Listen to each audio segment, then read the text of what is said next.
আসসালামু আলাইকুম ফসি আভিক নাজু নাজমাতে আপনাদের স্বাগতম। কেমন আছেন সবাই? সবাই ভালো আছেন এই প্রত্যাশা নিয়ে শুরু করতে যাচ্ছি আমাদের আজকের ক্লাস। আমি আজকে আলোচনা করব এই ভার্ব নিয়ে। অবশ্য গত দুইটা ক্লাসে আমি ভার্ব নিয়ে আলোচনা করেছিলাম। তো আজকে আলোচনা করব বিশেষ দুইটা ভার্ব সম্পর্কে। ফসিতে যাকে বলে অক্সিলিয়ারি ভার্ব, অর্থ সাহায্যকারী ক্রিয়া বা কাজ। ভার্ব দুটো হলো এথ এবং আভওয়া। এই দুইটা ভার্বকে কনজুগেট করার জন্য কিন্তু কোনো সুনির্দিষ্ট নিয়ম নেই, তাই আমাদেরকে সরাসরি মুখস্থ করে ফেলতে হবে। আমি কনজুগেট করে দিয়েছি এবং বাংলায় উচ্চারণ লিখে দিয়েছি অর্থ সহ। ঠিক আছে, তারপর আমি উচ্চারণগুলি পড়ে দিচ্ছি। এখানে আছে এত অর্থ হওয়া, জসুই আমি হই, চু এ তুমি হও, ইল বা এল এ সে হয়, নুসম আমরা হই, ভুজেত তোমরা হও বা আপনি বা আপনারা হন, ইলসো বা এলসো তারা হয়। আবহাওয়া অর্থ আছে, যে আমার আছে, চুয়া তোমার আছে, ইল আ বা এল আ তার আছে, নুজাভো আমাদের আছে, ভুজাভে তোমাদের আপনার অথবা আপনাদের আছে, ইলজো বা এলজো তাদের আছে। এখানে আমি কিছু নিয়ম দেখাবো আপনাদেরকে উচ্চারণের ক্ষেত্রে।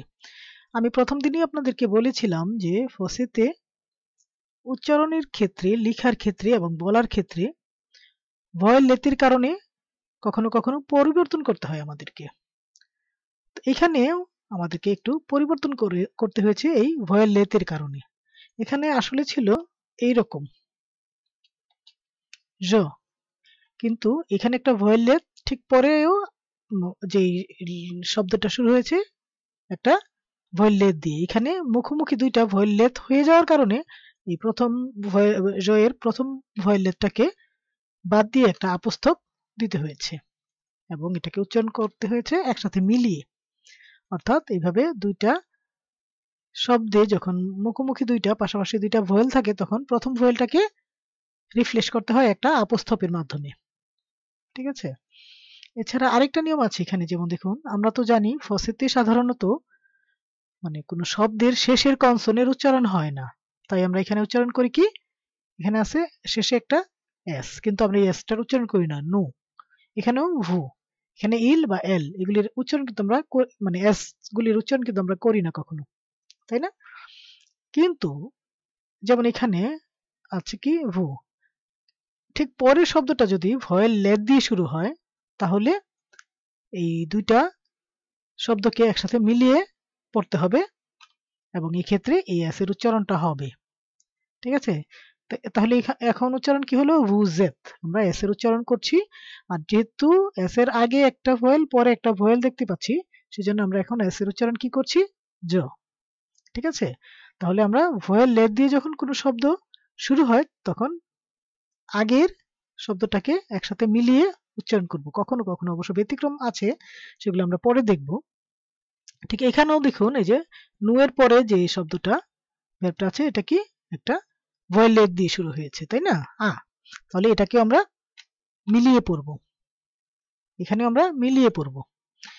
এইভাবে মিলিয়ে পড়াকে ফার্স্টে বলা হয়, মিলিয়ে পড়াটাকে বলে লিয়াজু। আসলে এখানে একটা লিয়াজু হয়ে যায় আর কি, লিঙ্কড। তো এখানে কি হলো, নোজাভো, এখানে হলো ভুজাভে, এখানে হলো ইলজো বা এলজো। আমরা একসাথে একটা শব্দ মনে করে পড়ে ফেললাম আর কি।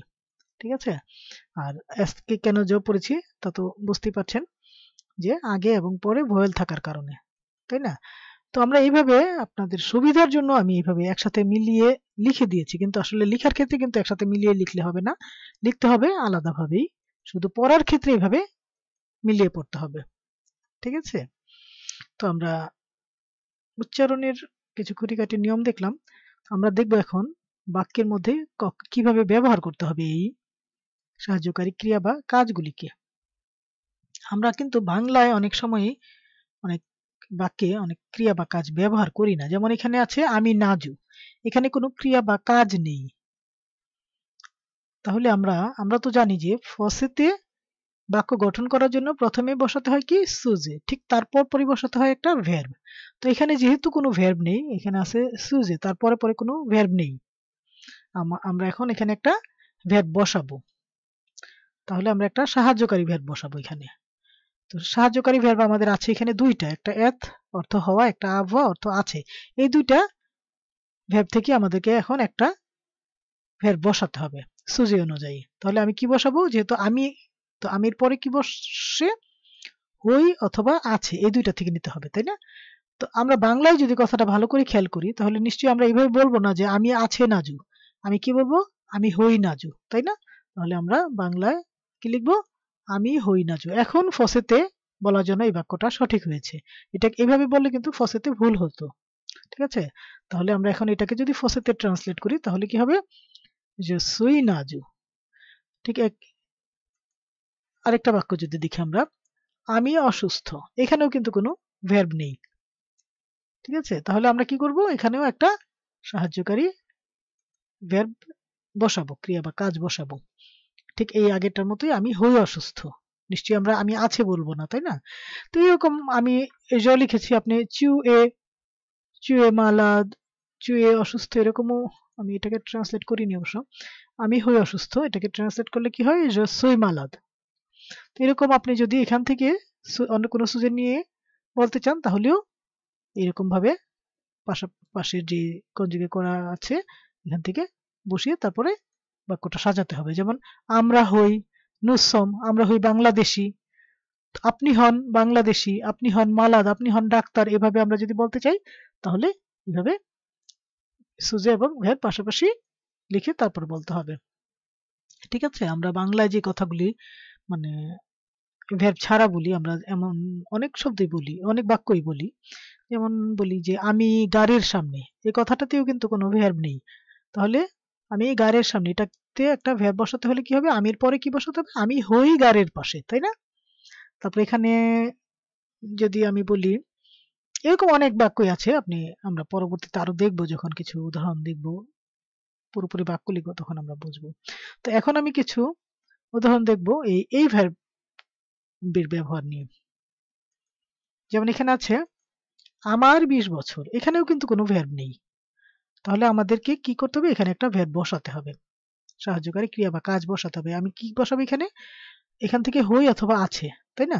তো আমার হই 20 বছর, আমরা কোনোদিনই এইভাবে বলি না, তাই না? তাহলে বলা যায় না, আমার হই এই কথাটা কি বলা যায়, বলা যায় না। তাহলে আমার আছে 20 বছর, এটা কিন্তু বলা যায়, যেহেতু আমার সেহেতু আছে বলা যায়। তাহলে আমি সাজাবো কিভাবে, আমার আছে 20 বছর। এখন এটাকে ট্রান্সলেট করলে কি হবে, যে বান্ত, তাই না? আবার যদি আমি লিখি যে আমার মাথা ব্যথা, তাহলে এখানেও তো কোনো ভের্ব নেই না। তাহলে আমি কি লিখবো, আমার আছে ব্যথা, কোথায়, মাথায়। তাহলে এটাকে আমি ট্রান্সলেট করব যে মাল আলা তেত, মাল অর্থ ব্যথা আর তেত অর্থ মাথায়, মাথা। তো আমরা কেন আলা তেত লিখলাম, এগুলি আসলে আমাদেরকে জানতে হবে, পরবর্তী ক্লাসে আমরা জানবো, ঠিক আছে? তো আমরা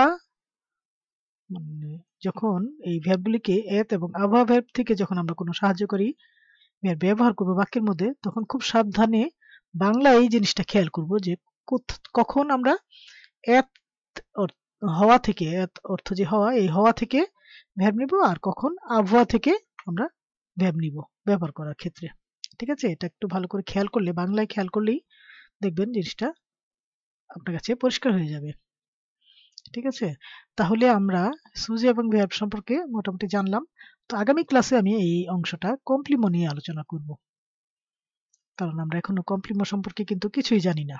পরে যে আরো কথাগুলো আছে কিভাবে সাজাতে হবে, ঠিক আছে? এবং এই কমপ্লিমো শেখার সাথে সাথে আমরা সুজি এবং ভের্ব সম্পর্কে আরো শিখবো, আরো জানবো, ঠিক আছে?